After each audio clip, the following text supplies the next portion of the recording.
What's going on, y'all? Happy Friday. Welcome to another edition of Friday Wrap Up with yours truly, Kevin Weedmark. So what I like to do every Friday is just kind of bring us up to speed of what happened this past week. So whether we're doing open houses, whether we're taking clients out, showing them houses, or whether we run into somebody in the store, whatever the case may be, we get a call out of the blue, right? We get a referral. Someone's going to ask what is going on with the housing market. And I want us all to be pretty much beating to the same drum so that we're giving the same message out there, right? We're very clear on what is going on with regards to interest rates and etc. So what happened this past week? The biggest thing to note is that interest rates finally started to come down. And the reason they started to come down is because inflation, long-term inflation, CPI, the Consumer Price Index, was below forecast. Now that forecast was slightly inflated, as I pointed out in my Monday newsletter, but hey, whatever the case may be, traders liked it, and it took the 10-year Treasury that was hanging very close to about 4.8%, which we have not seen since October of 2023, all the way down to 4.625, 4.623%, a significant drop in the 10-year Treasury, and what we saw is rates fall below 7%. And they haven't been at that level for weeks. So it was much needed because what we've been doing is just kind of sitting in this holding pattern, much like a plane. I don't know if you've ever been on one. I've only had the experience once or twice where you get to a city, you're supposed to be down, right?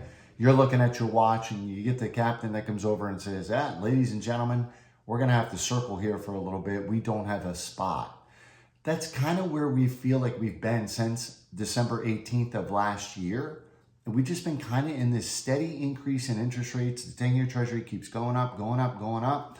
And what we saw is finally we're seeing that plane come down a little bit.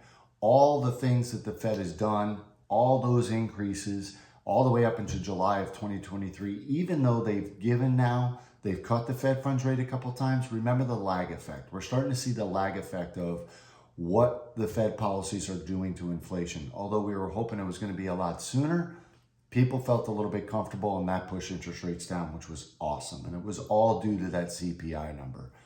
Excitement is really alive, we saw this week, for housing starts and permits. Those numbers blew away forecasts, and it just goes to show with the incoming administration and the expectation that we're going to see a reduction in regulations, that is going to be an awesome thing. Because in the housing market, what we have is we have a supply problem.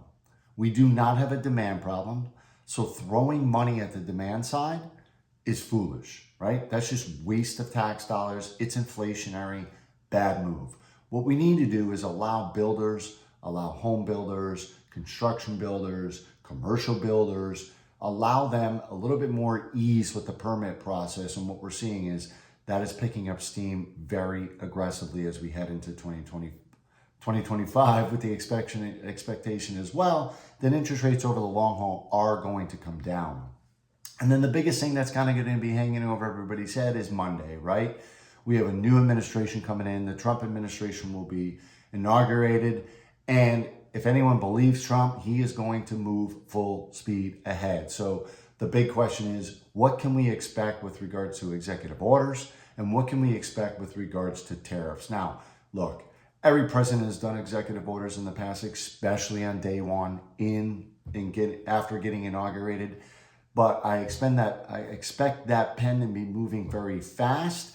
And I would also caution all of us and caution all your clients, especially anyone that is under contract, to make sure that they're in touch with that mortgage professional. Because come Tuesday, depending on what tariffs were implemented, we could see rates change and quickly. So you want to make sure of that.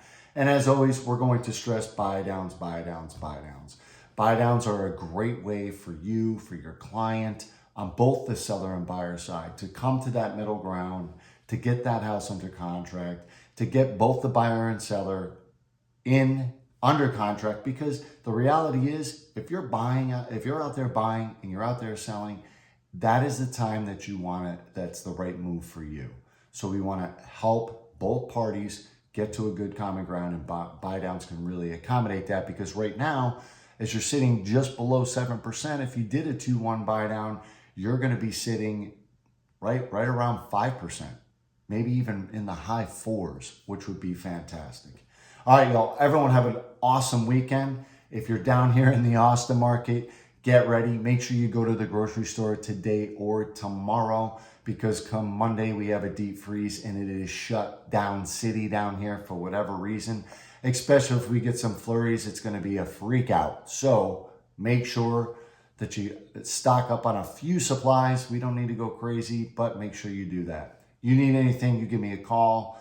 You need a flyer, you need a pre-approval, you need to just have me talk to a client. I got meetings today, I got 2 meetings tomorrow, meeting clients at coffee shops. I'm a big face-to-face guy, so feel free to reach out, email, text, call. All right, y'all, happy selling out there. Stay warm if you're gonna be showing houses tomorrow, and anyone running in the marathon, best of luck tomorrow as well. All right, everyone, I'll talk to you on Monday. Cheers.